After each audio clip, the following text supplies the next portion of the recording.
kalau olahraga saya bagi dua ya mungkin. Kalau ini personal saya bagi dua, olahraga yang merakyat seperti sepak bola, mungkin atletik yang berhubungan dengan lari, lompat, sama apa ya? Ya itu mungkin bagian dari yang tadi saya bilang olahraga rakyat. Atletik. Terus ada olahraga yang kita ya membutuhkan alat lebih. Ya saya mungkin katakan olahraga teknologi lah kalau saya. Kayak seperti kami di layar, kami itu perlu pertama pelatih, yaitu Papua Barat dan juga Kabupaten Manokwari apalagi tidak ada itu. Terus kedua peralatan. Nah kemarin waktu kita Puslada ada peralatan yang disiapkan oleh KONI. Tapi menurut kita punya pelatih itu cuma kita bisa pakai pada saat untuk latihan. Tapi untuk event lomba itu tidak bisa. Oleh sebab itu waktu di PON kami pakai dan sewa dari Provinsi Kepulauan Kepri di Batam. Iya, Kepri. Mereka yang siapkan itu. Dan kita sewa toh, kita sewa untuk kegiatan PON nanti. Nah, namanya kita sewa orang punya barang. Kita dikasih apa ya itu kita terima. Nah kita belum tahu atlet ini mereka memang salah satu hal yang kemarin saya dapati atlet ini mereka mau apa itu alat yang mereka pakai untuk latihan sampai di lomba itu harus familiar dengan mereka. Familiar. Nah kita tidak tahu ini namanya kita lomba nih kan antara provinsi seperti PON kemarin. Kalau kita dikasih alat yang tidak baik misalnya tanda kutip tidak baik, ya kita harus terima. Kita tidak bisa menolak karena itulah ya, kapasitasnya kita tidak tahu. Itu alat dia bagaimana. Nah waktu di Batam saya sempat di pabrik pembuatan ini. Oh itu yang punya orang Australia, tapi dia tinggal di Singapura. Dia punya pabrik di Batam. Yang lucunya itu begitu.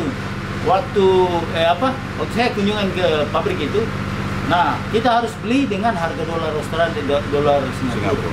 Padahal pabriknya di Batam. Oleh sebab itu ada satu hal yang membuat hal yang saya bilang ini salah satu kendala. Alat peralatan.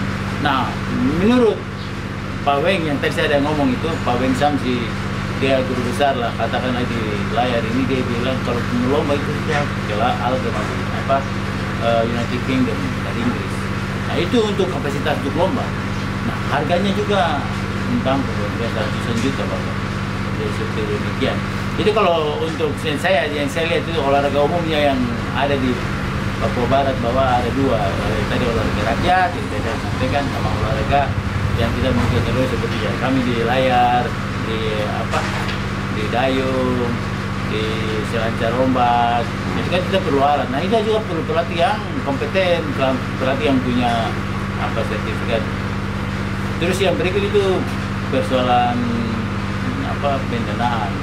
Karena kami yang tadi saya sudah singgung bahwa kalau kita tidak dipunyai dengan dana, kita mau kejar prestasi juga susah. Saya kasih satu contoh. Waktu itu, PON kemarin itu kita punya atlet yang dapat medali perak di Bali ini. Itu kan alatnya itu memang dia punya harga itu sekitar hampir 300 juta baru. Nah, waktu itu kita bosi Malakama. Kita maksudnya saya pribadi kan saya bawa tim, saya manajer waktu itu. Saya mau dia dapat medali emas, cuma kendala di alat. Nah, kita berupaya untuk dapetin lewat KONI, tapi mentah karena memang dana waktu itu tidak ada, dana pengadaan alat. Akhirnya kita sewa lagi dari orang Australia, Mister siapa, Mister itu dia punya urusan, punya kita sewa sekitar 30 juta, 35 juta lah sewa. Tapi kita kalah karena Bali dia dapat medali emas tuh Bali, karena pertama dia punya alat baru. Jadi selama dia itu dia familiar dengan itu alat itu, akhirnya dia sudah tahu trik-trik. Nah, namanya atlet kan alat menunjang untuk dia untuk bisa itu. Ya, memang waktu hasil lomba itu saya lihat nilai antara medali emas Bali dengan kita medali perak itu beda tipis, cuma beda 3 Bapak. 3 poin. Iya, 3. Kita kalah itu karena di alat. Oleh sebab waktu kita merapat terakhir itu saya sampaikan di rapat bahwa seharusnya medali emas itu ada bagian dari layar, dari pemerintah tadi toh. Nah, itu karena itu persoalan pendanaan, karena itu tidak dipunyai dengan dana waktu itu. Jadi mungkin itu garis besar yang bisa disampaikan Bapak. Ya. Sekian. Tantangan apa itu pelatih bagaimana? Kita di Papua Barat ada punya kan?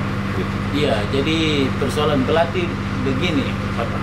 Karena kemarin PON itu kami percayakan pelatih itu yang dari Jayapura. Beliau punya nama Ferdinandus, orang NTT beliau. Nah, dia itu memang berkeinginan untuk bisa menetap di Manokwari, Papua Barat intinya. Tapi karena lantaran regulasi jika dinas di Angkatan Laut, jadi agak gampang susah begitu. Personil ya? Iya, begitu. Itu pertama. Terus kedua juga karena pelatih itu dia berasal dari Jayapura, ya kita juga kewalahan dengan atlet. Kita tidak punya atlet sendiri yang ada di Papua Barat, toh. Ya, memang kemarin waktu itu saya sudah bicara ke Bim Preskoni bahwa layar ini kita masih mengharapkan dan membutuhkan orang dari luar. Pertama pelatih, kedua atlet. Kita masih ya bisa dikatakan kita sewa, tapi dalam hal ini ya maksudnya kita mau meningkat orang untuk tetap mereka di Papua Barat, itu caranya ya jelas harus kembali ke dana Bapak. Ya toh.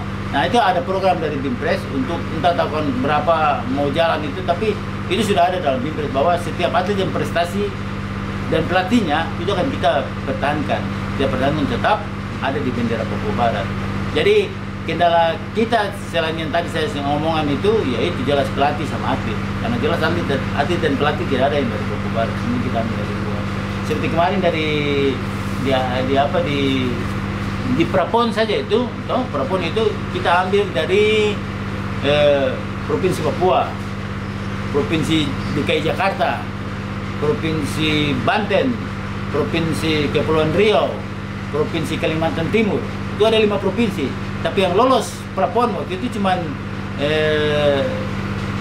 sama Bali ya, sama 3 provinsi. Jadi yang lolos itu satu dari Jayapura, satu dari Denpasar Bali, satu dari Batam, Kepulauan Riau. Nah, mereka itu yang waktu itu di PON. Tapi itu hasil yang saya cerita sebelum kita orang rekam ini bahwa kita cuma dapat medali 2 dari perak yang atlet dan kami dari Bali itu sama yang dari Jayapura. Seperti demikian. Misalkan untuk jangka panjang ada rencana besar. Memang soal pendanaan itu penting. Iya. Tapi setidaknya kita ada punya semacam rencana ke depan untuk pembinaan.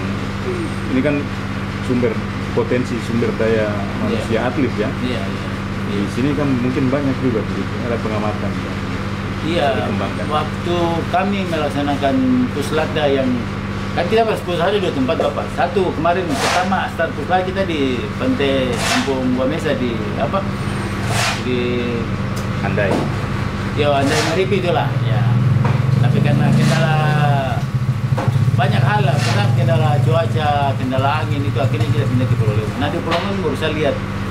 Nah, pelatih sendiri bilang ke saya, mereka ini potensi jadi atlet awal di layar. Ya tahu cuma ini itu persoalan tadi. Kita mau menuju yang ke depan, kita terkendala dengan sama pelatih. Kita tidak punya pelatih yang menetap di Papua Barat, terutama di Manokwari. Tidak ada. Nah, kalau misalnya ada itu mungkin bisa lah. Jadi sementara ini memang persoalan pelatihan, apa itu memang saya percayakan ke pelatih yang ada di Jayapura. Seperti rencana kita nanti bulan Juni ini, itu dia yang pilih atlet. Karena dia yang bina orang, jadi dia tahu. Yang tadi saya sudah singgung sebelum kita wawancara itu demikian gitu. Dia begitu. Ya, memang kendala. Tapi potensi anak-anak untuk jadi atlet banyak ya, betul. Benar, jadi selama Puslatda itu saya sendiri lihat bahwa antusias anak-anak itu, terutama di Pulau Lemon waktu kita Puslatda yang kita ke tempat yang kedua itu luar biasa. Mereka tanya mereka bisa kah, dia punya orang tua mungkin om tante apa ya. Bisa tuh banget. Justru itu yang maksudnya ada dalam dia punya keinginan untuk anak atlet dari Papua Barat, dari Manokwari lah. Intinya begini, cikal bakal harus dari Manokwari. Cuman itu kendala-kendala yang kita orang hadap. Dia tidak punya pelatih, Pak. Pelatih harus ada punya lisensi itu. Iya, persyaratannya itu. Iya, harus ada punya lisensi. Ada pengadaan misalnya gitu, ada rencana dari organisasi, ada pengusulan kemana lah gitu untuk pengadaan apa? Iya, pengadaan pelatih. Ya, kita dari sini misalnya kan ada semacam sekolahnya atau pelatihannya di pengurus pusat. Ya, sebenarnya begini, saya minta maaf sebelumnya. Oleh sebab itu memang sampai saat ini kita kendala di pelatihan kendala. Yang intinya memang beliau pelatih di Jayapura ini Bapak Ferdinandus, kita harapkan dia bisa pindah ke Manokwari, mungkin di sipil angkatan laut di Manokwari sini. Itu dia menetap di sini untuk bisa ya melatih layar lah di sini. Itu keinginan saya, keinginan pengurus yang ada seperti itu. Memang kalau di pengurusan Porlasi ini dia kan di Bimpres, bimbingan prestasi dia. Kita masukkan dia di situ supaya dia melihat prestasi-prestasi, bimbingan kepada apa cikal bakal atlet layar ini. Baru Manokwari ya di Pulau Lemon. Mungkin dari apa Fatwa kayak mana ya itu ya, banyak memang intinya apa sempat dilihat. Iya, intinya begini Pak, kita kan kepengurusan Porlas ini ya paling semua cabang olahraga sama, bahwa kalau sudah ada kepengurusan definitif di setiap provinsi dia harus punya tanggung jawab untuk membentuk pencap tuh pengurus cabang yang ada di kabupaten. Nah, sasaran kita sebenarnya seperti begitu dulu. Jadi kalau misalnya kita pengurus provinsi ini sudah ada, kita mau sasaran pertama yang paling dekat ya seperti di Siti dulu. Baru saya diskusi dengan lain. Nah kalau di Rensiki kita sudah jaki lewat pemerintah daerah, mereka siap lah, siap untuk bikin pencap. Tinggal ya, kita belum punya apa kepengurusan definitif yang ada di provinsi ini, jadi seperti begitu. Ya, sementara kita begitu. Memang pembenahannya menyeluruh nih ya dari organisasi sampai ke program kegiatannya. Benar. Memang kalau program-program berhubungan dengan kepelatihan ini saya serahkan semua ke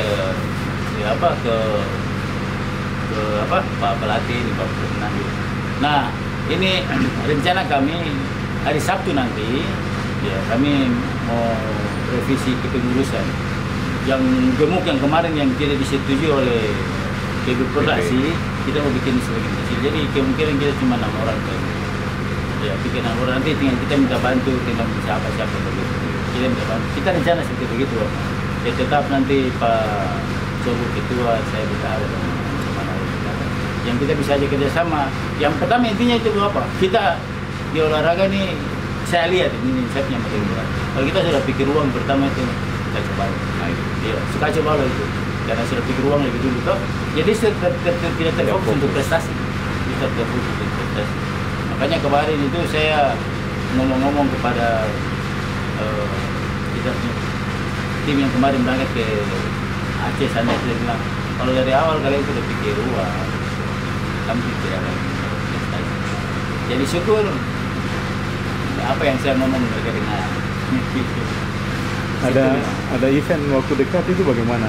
Soal apa pembiayaannya nanti bisa kan? Ya. Lagi proposal kan? Iya, kemarin saya sudah ngomong dengan Pak Sur. Kemarin saya di kantor Polri itu karena kita bahas mengenai rencana kita memusrov ini. Iya. Ya bukan musrov lah, istilahnya kita mau penggantian kepengurusan ini saja. Iya. Itu saya singgung mengenai ini rencana ini. Jadi bila-bila ajukan saya cepat. Siapa tahu siapa 2, siapa 3 ada dana tidak berangkat begitu. Cuma saat kendala ini karena yang pertama yang saya lihat kalau atlet sudah siap, pelatih sudah siap. Yang persoalan sekarang yang jadi itu ya itu uang, karena alat-alat ini ada 2. Kita mau pinjam dari Jayapura, dari Porlasi Papua, atau kita sewa lagi di Jakarta. Nah, yang tadi yang saya ngomong, kalau kita sewa itu persoalan, dong kasih alat yang bagaimana kepada kita. Jadi kita mau mengejar prestasi, tapi kalau alatnya tidak familiar dengan atlet kan juga repot. Itu paling tidak mau 1 bulan. Dia harus penyesuaian dengan alat adaptasi itu. Iya, alat itu alat layak mau pakai lomba atau tidak. Itu atlet yang tahu, pelatih yang tahu. Karena itu yang kemarin kita rasakan di Aceh seperti itu. Mereka bilang, ini alat-alat cuma alat-alat begini-begini. Tapi ini mereka kasih, kita mau bagaimana? Itu kita punya alat. Ya kan? Itu. Ya menurut mereka ya itu apa layak untuk lomba, tapi ya kita tidak tahu karena mereka yang punya bar. Nah itu yang sasaran saya ke depan satu itu Pak.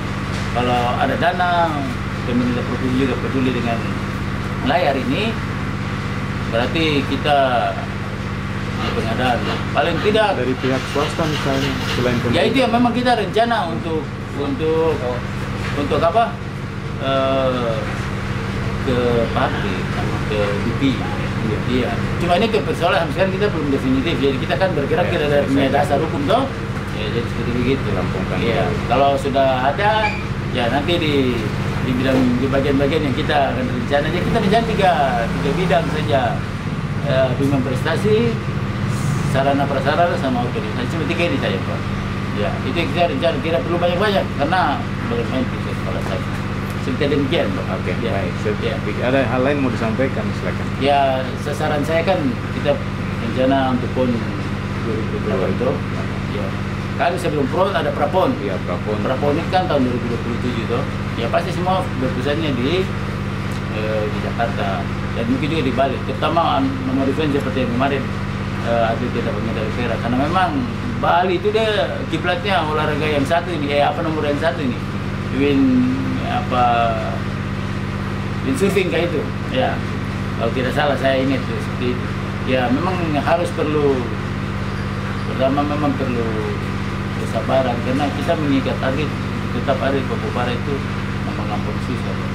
Tapi kalau selama saya mengenal beliau karena kan mengenal dia itu pada saat waktu PON kemarin kan pada saat PON kemarin saya lihat dia punya hati besar kepada Papua Barat terutama. Nah sekarang jadi sasaran saya kan dia dapat medali perak, dia harus dapat medali emas kalaupun nanti di apa di sana.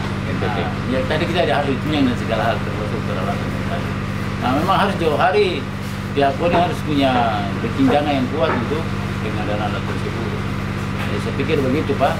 Terutama ya kita bina atlet-atlet baru, terutama kelas-kelas awal, kelas optimis, kelas 3-4 itu kan awal-awal mereka ada di berkiprah di olahraga layar ya itu yang memang harus kita bina terutama dari Papua Barat, terus seperti demikian. Baik, terima kasih.